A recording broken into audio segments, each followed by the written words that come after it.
Um,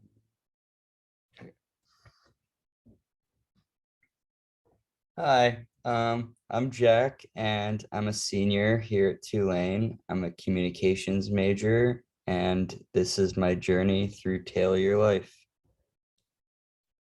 So when I first got to Tulane, I actually arrived enrolled in the business school, and as a communications major now, I realized about a year in that that's not the path I wanted to go down. Um, I kind of joined the business school as I didn't really know what I wanted to do at all, and I kind of thought of it as the best or most direct way to kind of getting a good job after college. Yet I didn't really know what industry or field I kind of was interested in at all. And I was worried about the rigor of college and Tulane specifically, as I early decisioned here, and I was kind of on the cusp. Um, so I kind of was comparing myself to the other kids that might have gotten accepted to Tulane and thought that I might not be smart enough or I might struggle compared to the other students in a prestigious university. And then the beginning of the semester, I knew more of like the industry I wanted to go into. I know I was interested in marketing, communications, advertising, but still not really the position or what I wanted to do.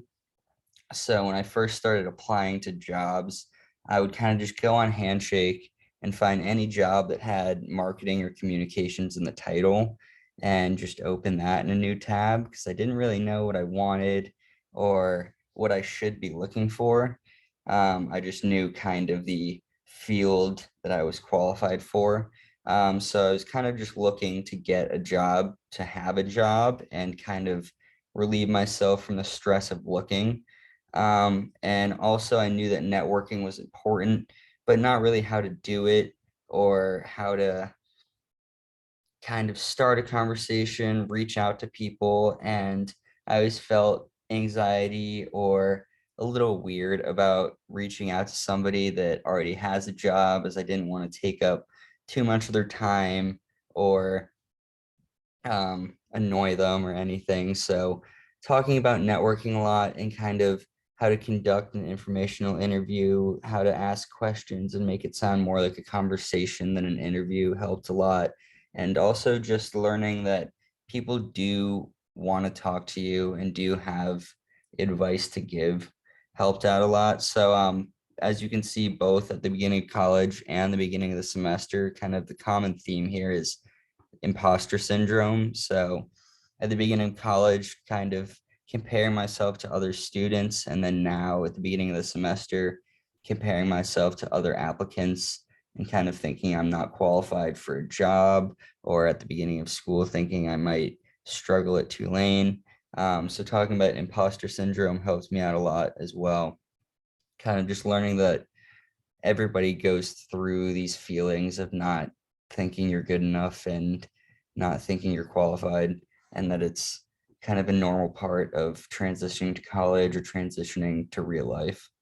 Um, so my worries and doubts were the upcoming interview process, about after applying to jobs and getting your resume out, having to actually talk to people. So learning about kind of telling a story rather than just listing your accomplishments made that feel a lot easier, and that it's more of a chance where you can really showcase your personality than just be seen as another resume. So another worry was how to stand out to employers, and along with imposter syndrome, not feeling qualified to apply to certain positions. As on Handshake, sometimes I would see like 2+ years experience and just not even really feel like it was worth the time of applying, or that other applicants are more qualified. Worried about my resume and GPA not standing out. So kind of even with internships on my resume, still thinking that I don't have enough experience or my GPA may be too low. So getting feedback from the professors and the classmates on my resume also helped out. How to live on my own salary and correctly budget post college.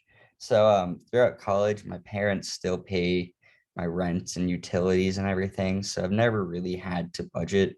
So learning about budgeting and kind of how to allocate money for your wants versus your needs stuck out to me, as I've never really truly thought about it. And once I did think about it, kind of freaked me out. Um, and that I may not have a single passion or interest that's I'm passionate enough or interested in enough to live on or make a career out of. So the video on multi-potentiality really stuck out to me there, as well, as we'll see on my interests and curiosities slide. I kind of struggled with being interested in a wide variety of things and worrying about how I was going to choose one or incorporate them all into um, one career. Um, Whereas the multi-potentiality videos showed that some people even mix being a doctor and a musician. So an interesting curiosities at the beginning of the semester, I was pretty sole focused that I wanted to do marketing, advertising. Well, I guess that's not sole focused because there's four of them, but I was interested in marketing, advertising, production, journalism, kind of just a little bit of everything. Didn't really know what I wanted to do, just knew that I wanted to do something along the lines of communication, something where it's more on the creative side than the financial side.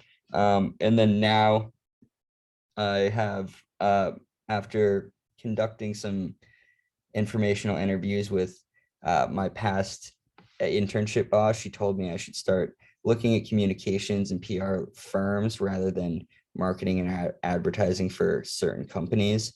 So now I'm more interested in kind of going down the path of firms and having the experience of dealing with multiple different clients rather than one industry to see what I'm really truly interested in by having a wide variety of options. And then I also have multi-potentiality down there just because in the middle are my more general interests like the outdoors, the environment, traveling, culture, film, art. So I put multi-potentiality there because now I'm just more so interested in how to kind of incorporate all of these passions into a career rather than freaking out that I have to pick one. So um, I would uh, I would say that kind of seeing the variety of interests as a blessing rather than a curse now is a new interest. um, and then for design thinking, for accept, I accepted that getting a job may be somewhere or something that I did not expect. So coming in this semester, I really thought that no matter what I do, I want to be in Denver. I didn't really know what kind of position I would do, but I knew it was going to be probably marketing, maybe advertising, and then production and journalism were kind of just like, I'm interested, but I'll probably end up with marketing. And now I'm kind of accepting that um, there's a lot more out there that I could be good at or could be interested in, and to kind of have a more open mind, to empathize with classmates and friends going through the same process. So I have a lot of anxiety, kind of thinking that I'm the only one that doesn't have a job. But throughout the semester, we kind of learn that everybody's path is different and that no two people go through life the same. So someone may graduate a year early and someone may not get a job for 2 years after college.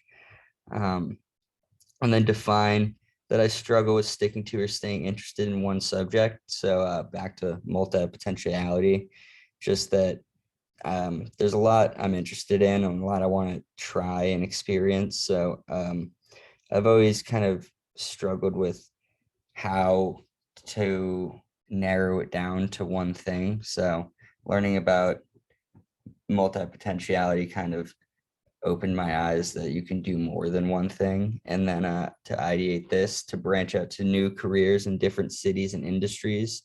So rather than just Denver and marketing, think communications, PR, and cities all over the country. Prototype, explore different types of companies and careers, so size, position, etc. So different types of positions, be it marketing director or account executive, and different sizes of companies. So just specific companies or firms, either, and then test, interview, and speak with people who have taken similar paths. So similar in the sense that maybe they're a recent graduate, or they were a communications major, or a Tulane alumni, or someone in the marketing field, just anyone that kind of has a similar path. Because after learning about networking and conducting informational interviews, you do learn that everybody has advice that's worth listening to. And then my life design takeaways. For the life design sketch, it allowed me to envision myself in multiple different roles. And it made me think about what I want to do and where I want to be at different times in my life. So having 1 year, 2 year, 3 years, 4 years made me really think about the goals I want to have 1 year from now versus 5 years from now, because who I want to be 5 years in the future is very different from who I think or want to be 1 year from now.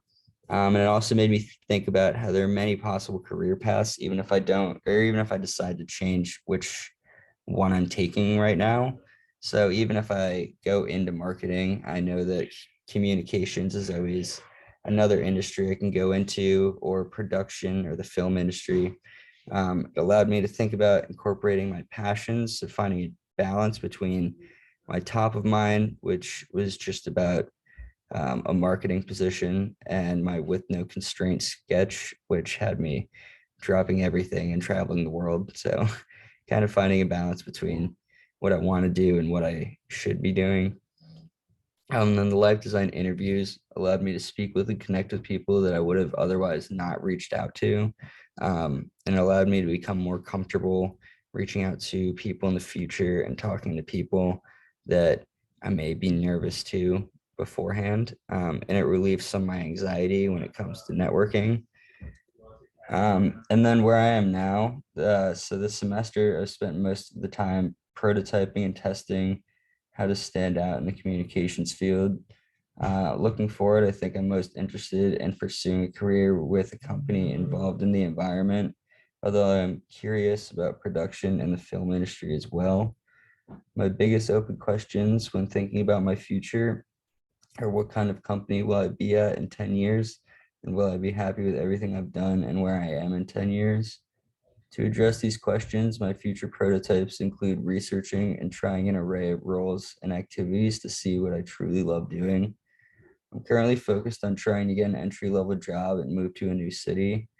When developing as an emerging change-making professional, I'm most excited about being able to affect all the things I care about or want to support. And my biggest takeaway as a life designer is that life is not planned out and straightforward, and that it's okay to change your path and not know exactly what you love or want to do. Thank you for listening.